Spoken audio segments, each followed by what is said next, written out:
শুভ সন্ধ্যা বন্ধুরা। আজ হলো 25 সেপ্টেম্বর বৃহস্পতিবার।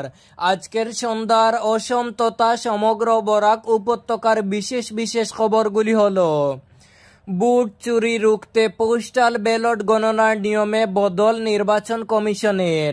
সামনেই বিহারের বিধানসভা নির্বাচন, তার আগেই বুট চুরি নিয়ে নির্বাচন কমিশনের বিরুদ্ধে একের পর এক তুপ দেগে চলেছেন বিরোধী দলনেতা রাহুল গান্ধী।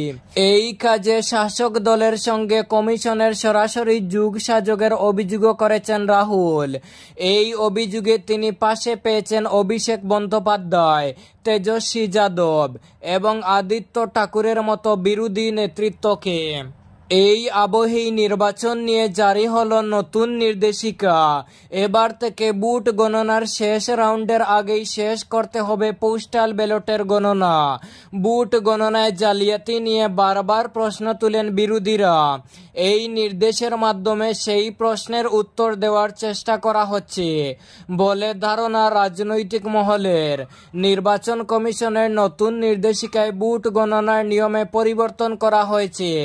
সেখানে বলা হয়েছে, ইভিএম এর বুট গণনার শেষ রাউন্ডের আগেই পোস্টাল ব্যালট গণনা শেষ করতে হবে।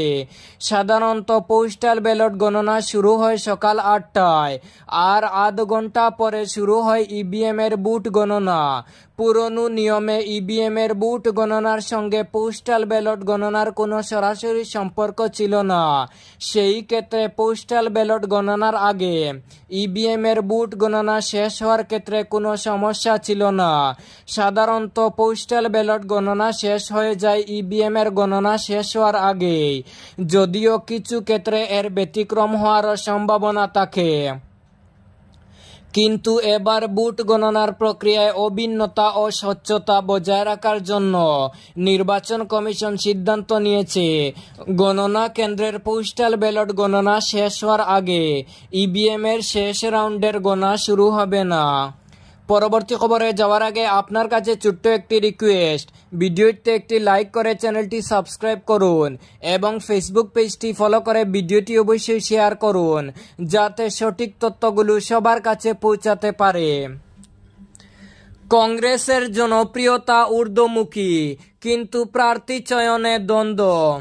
প্রয়াত মুখ্যমন্ত্রী তরুণ গগৈ তনয় তথা সাংসদ গৌরব গগৈ আসাম রাজ্য কংগ্রেস দলের সভাপতি মনোনীত হওয়ার পর থেকেই সমগ্র রাজ্যে কংগ্রেসের জনসমর্থনের পারদ ক্রমেই বাড়ছে। এর ঢেউ এসে আছড়ে পড়েছে দক্ষিণ করিমগঞ্জ বিধানসভা সমষ্টিতেও। ওই সমষ্টিতে কংগ্রেসের জনসমর্থন যেভাবে বাড়ছে, সেভাবে দলীয় টিকিট প্রত্যাশীদের সংখ্যাও সমান তালে বাড়ছে। আর এটা শেষ পর্যন্ত হিতে বিপরীত হতে পারে বলে রাজনৈতিক বিশ্লেষকদের অভিমত। ডিলিমিটেশনের পরে দক্ষিণ করিমগঞ্জ বিধানসভা সমষ্টিতে বর্তমানে প্রায় 3 লক্ষ ভোটার রয়েছেন। এর মধ্যে হিন্দু ভোটারের সংখ্যা 50,000-এর কাছাকাছি। সংখ্যালঘু অধ্যুষিত ওই সমষ্টি থেকে কংগ্রেস প্রার্থীর জয়ের সম্ভাবনা প্রায় 100% নিশ্চিত। কিন্তু প্রার্থী চয়নে দলীয় হাইকমান্ড যদি সঠিক সিদ্ধান্ত গ্রহণ করতে না পারেন, তাহলে এর খেসারত দিতে হবে কংগ্রেস দলকে। কংগ্রেসের দলীয় টিকিট প্রাপ্তির প্রত্যাশায় অনেকেই লাইনে দাঁড়িয়ে রয়েছেন। উল্লেখযোগ্য ব্যক্তিদের তালিকায় রয়েছেন প্রাক্তন বিধায়ক আজিজ আহমেদ খান, আইনজীবী আব্দুস সুবুর তাপাদার, জেলা পরিষদ সদস্য তথা আইনজীবী মমতাজ বেগম, প্রাক্তন মন্ত্রী আব্দুল মুক্তাদির চৌধুরী তনয়, আমিনুর রশিদ চৌধুরী সহ আরও বেশ কয়েকজন নেতা। প্রত্যেকেই কংগ্রেসের দলীয় টিকিট প্রাপ্তির প্রত্যাশায় এখন থেকেই দিল্লি দিশপুর দৌড়ঝাঁপ শুরু করেছেন। তার সঙ্গে শুরু হয়েছে ভেতরের লাবিবাজির খেলা। প্রদেশ কংগ্রেসের সভাপতি সাংসদ গৌরব গগৈ ইতিমধ্যে ঘোষণা করেছেন যে নবাগত কাউকে কংগ্রেসের দলীয় টিকিট দেওয়া হবে না। দেবী দুর্গাকে নিয়ে ব্যঙ্গাত্মক ভিডিও, তারাপুরের রাহুলকে আটক করল পুলিশ, কঠোর আইনি ব্যবস্থা নেওয়ার দাবি। দুর্গাকে নিয়ে ব্যঙ্গাত্মক ভিডিও বানিয়ে সোশ্যাল মিডিয়ায় পোস্ট করার দায়ে শিলচর তারাপুর এলাকার রাহুল দাশগুপ্তকে আটক করেছে শ্রীভূমি পুলিশ। তাকে জিজ্ঞাসাবাদের জন্য শিলচর থেকে আটক করে নিয়ে আসে শ্রীভূমি পুলিশ। রাহুলের বিরুদ্ধে শ্রীভূমি সদর থানায় মামলা দায়ের করে কঠোর আইনি ব্যবস্থা গ্রহণের দাবি জানিয়েছেন শ্রীভূমির শুভজিৎ চক্রবর্তী। এরপরই পুলিশ অ্যাকশনে নেমে রাহুলকে আটক করে দুর্গাকে নিয়ে ব্যঙ্গাত্মক ভিডিও সোশ্যাল মিডিয়ায় পোস্ট করে মানুষের আস্থা ও বিশ্বাসের চরম আঘাত করেছে কন্টেন্ট ক্রিয়েটর রাহুল দাশগুপ্ত। তার এই ভিডিও সমাজে বিশৃঙ্খলার সৃষ্টি করতে পারে, তাই অবিলম্বে রাহুল দাশগুপ্তের বিরুদ্ধে আইনানুগ ব্যবস্থা গ্রহণের দাবি জানিয়েছিলেন শুভজিৎ। পুজোর সময় কবে কবে খোলা থাকবে ব্যাংক, প্রকাশ্যে এলো ছুটির তালিকা। দুর্গাপূজা 2025 উপলক্ষে ব্যাংকের ছুটির তালিকা প্রকাশিত হয়েছে। 27 অক্টোবর থেকে 2 অক্টোবর পর্যন্ত কবে কবে ব্যাংক বন্ধ থাকবে তার বিস্তারিত তথ্য। আর 2 দিন পর দুর্গাপূজা। সারা বছর এই কদিনের জন্য অপেক্ষায় থাকেন সকল বাঙালি। এই সময় সমস্ত স্কুল কলেজ থেকে শুরু করে বিভিন্ন সরকারি দফতরে থাকে ছুটি। বেসরকারি অফিসে টানা ছুটি না থাকলেও অন্তত 2 দিন ছুটি পান বেসরকারি কর্মীরা। এবার প্রকাশ্যে এলো ব্যাংকের ছুটির তালিকা। চলতি সপ্তাহের শেষেই দুর্গা আসছেন মর্তে। যদিও ইতিমধ্যে শুরু হয়ে গিয়েছে পুজো পরিক্রমা, কারণ মহালয়া থেকে অনেক জায়গায় পুজো উদ্বোধন হয়ে থাকে। এবার পুজো শুরুর আগে জেনে নিন কবে কবে বন্ধ থাকবে ব্যাংক, সেই বুঝে সেরে নিন সকল জরুরি কাজকর্ম। 27 অক্টোবর শনিবার পঞ্চমী, 28 সেপ্টেম্বর রবিবার ষষ্ঠী, 29 সেপ্টেম্বর সোমবার মহাসপ্তমী। এই দিনে পশ্চিমবঙ্গ ছাড়াও আগরতলা, গুয়াহাটি, জয়পুরে ছুটি থাকবে। 30 সেপ্টেম্বর মঙ্গলবার মহাষ্টমীর ছুটি। এই দিন আগরতলা, ভুবনেশ্বর, গুয়াহাটি, ইম্ফল, পটনা, বাচিতে থাকবে ছুটি। 1 অক্টোবর বুধবার নবমী উপলক্ষে বন্ধ থাকবে ব্যাংক। 2 অক্টোবর বৃহস্পতিবার গান্ধী জয়ন্তী উপলক্ষে গোটা দেশে ব্যাংক বন্ধ থাকবে। ব্যাংক ছুটির দিনে গ্রাহকরা net banking, mobile banking, UPI, ATM এর মাধ্যমে পরিষেবা অ্যাক্সেস করতে পারবেন। ডিজিটাল প্ল্যাটফর্মগুলো লেনদেনের জন্য চালু থাকবে। আলগাপুর স্টেশনে ট্রেন স্টপেজের দাবিতে আন্দোলন। দূরপাল্লার একাধিক গুরুত্বপূর্ণ ট্রেনের নিয়মিত স্টপেজের দাবিতে বুধবার আলগাপুর রেল স্টেশনে জোরালো আন্দোলনে সামিল হলেন এলাকাবাসী। রেল যাত্রী অধিকার সুরক্ষা সংস্থার উদ্যোগে আয়োজিত ধর্ণা ও প্রতিবাদ সভায় সকাল থেকে স্টেশন প্রাঙ্গণ মুখরিত হয় বিভিন্ন স্লোগানে। প্রতিবাদকারীরা জানান, আলগাপুর একটি গুরুত্বপূর্ণ স্টেশন হওয়া সত্ত্বেও এখানে বহু দূরপাল্লার ট্রেনের স্টপেজ নেই। বিশেষ করে গুয়াহাটি সাইরাং ও কলকাতা সাইরাং এক্সপ্রেস ট্রেনের স্টপেজ না থাকায় সাধারণ যাত্রীদের দীর্ঘদিন ধরে চরম দুর্ভোগ পোহাতে হচ্ছে। প্রবীণ নাগরিক, রোগী ও শিক্ষার্থী যাত্রীদের জন্য এই সমস্যাটি আরও গুরুতর হয়ে উঠেছে। প্রায় বেলা 10টা নাগাদ শুরু হয় ধর্ণা কর্মসূচি। স্থানীয় বাসিন্দাদের পাশাপাশি ব্যবসায়ী, ছাত্রছাত্রী, প্রবীণ নাগরিক ও সমাজকর্মীরাও অংশ নেন এতে। রেল স্টেশন চত্বরে ওঠে একের পর এক স্লোগান। আন্দোলনকারীদের সঙ্গে কথা বলতে গিয়ে উপস্থিত হন আলগাপুর সার্কল অফিসার।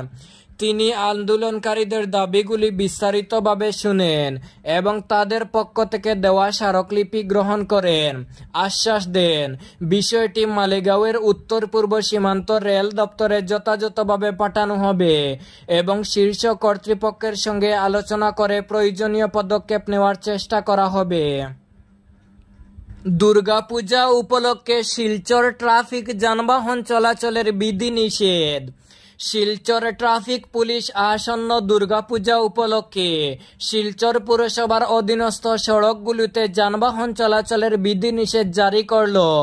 শিলচরে কাছাড় জেলার সিনিয়র পুলিশ সুপার কার্যালয়ে আয়োজিত এক সাংবাদিক সম্মেলনে যানবাহন চলাচলে বিধিনিষেধ জারি করেন কাছাড়ের senior police super Numal Mahato ও অতিরিক্ত পুলিশ সুপার সুব্রত সেন। অতিরিক্ত পুলিশ সুপার সুব্রত সেন জানান, আগামী 28 সেপ্টেম্বর থেকে 2 অক্টোবর পর্যন্ত সকাল 9টা থেকে পুনরাদেশ না দেওয়া পর্যন্ত শহরের সকল ধরনের ভারী ও মাঝারি ট্রাক চলাচল বন্ধ থাকবে। পুনরাদেশ না দেওয়া পর্যন্ত সব ধরনের ভারী, মধ্যম, ছোট যাত্রীবাহী বাস ও অন্যান্য হালকা বাণিজ্যিক যাত্রীবাহী গাড়ি সেনাবাহিনী, আধা সামরিক বাহিনী, বিআরটিএফ, সিআরপিএফ এর গাড়িগুলো পুরো এলাকাতে চলাচল করতে পারবে না। অসম, মেঘালয়, ত্রিপুরা, মিজোরামের রাজ্য সরকারের অধীনের যাত্রীবাহী বাস এবং সরকারি যাত্রীবাহী সুপার বাসগুলি সকাল 9টার পর থেকে রামনগর, নোয়াটিলা, রংপুর, রায়গড় থেকে চলাচল করবে। করিমগঞ্জ, হাইলাকান্দি রোডের সব ধরনের বাণিজ্যিক যাত্রীবাহী গাড়ি রামনগর থেকে যাতায়াত করবে। একইভাবে লক্ষ্মীপুর, উদারবন্দ ও মণিপুরের সব ধরনের বাণিজ্যিক যাত্রীবাহী গাড়ি, রামকৃষ্ণ পেট্রোল পাম্প এবং সুনাই, মিজোরামের গাড়িগুলি জঙ্গিয়ানা পয়েন্ট থেকে এবং মাচিমপুর রুটের গাড়িগুলি তারাপুর, রায়গড়, দুয়ারবন্দ রোডের গাড়িগুলি কাটাল পয়েন্ট থেকে যাতায়াত করিতে পারবে। উৎসবের মরশুমে বিরাট সুখবর, রেল কর্মীদের জন্য মিলবে 78 দিনের বেতনের সমান বোনাস। উৎসবের মরশুমে বড় সুখবর রেল কর্মচারীদের জন্য। বুধবার তাদের জন্য 78 দিনের বেতন প্রোডাক্টিভিটি লিঙ্কড বোনাস হিসেবে মঞ্জুর করল কেন্দ্রীয় মন্ত্রিসভা। গত বছর রেল কর্মীরা 78 দিনের বেতনই বোনাস হিসেবে পেয়েছিলেন। রেলের 10.09 লক্ষ নন গেজেটেড কর্মী এই বোনাস পাবেন। বুধবার রেল মন্ত্রকের তরফে বলা হয়েছে, রেল কর্মীদের অসাধারণ কর্মক্ষমতার স্বীকৃতি স্বরূপ প্রধানমন্ত্রী নরেন্দ্র মোদী তাদের 78 দিনের বোনাস অনুমোদন করেছেন। তারই সভাপতিত্বে কেন্দ্রীয় মন্ত্রিসভা 10,91,146 রেল কর্মচারীকে 1,865.68 কোটি টাকার 78 দিনের প্রোডাক্টিভিটি লিঙ্কড বোনাস দেওয়ার সিদ্ধান্ত নিয়েছে। তবে 78 দিনের বোনাসের সর্বাধিক সীমা হল 17,951 টাকা। গত বছর এই একই পরিমাণ বোনাস নিয়েছিল কেন্দ্র। গত বছর প্রায় 11 লক্ষ কর্মী উপকৃত হয়েছেন।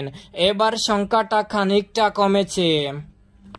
নিলামবাজারে পুলিশি অভিযানে উদ্ধার প্রায় 15 কোটি টাকার মাদক ইয়াবা, গ্রেফতার এক।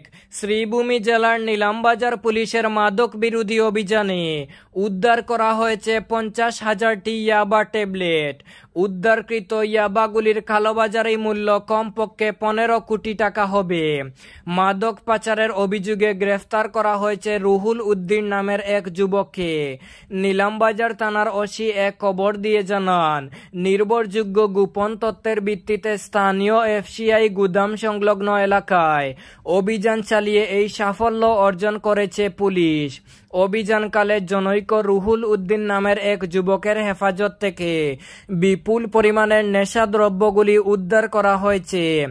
ধৃত রুহুলকে নিলামবাজার থানায় এনে জিজ্ঞাসাবাদ করা হচ্ছে। জেরায় প্রদত্ত স্বীকারোক্তির ভিত্তিতে তার বিরুদ্ধে এনডিপিএস এর সুনির্দিষ্ট ধারায় মামলা রুজু করা হয়েছে। এই ছিল আজকের সন্ধ্যার বিশেষ খবরগুলি।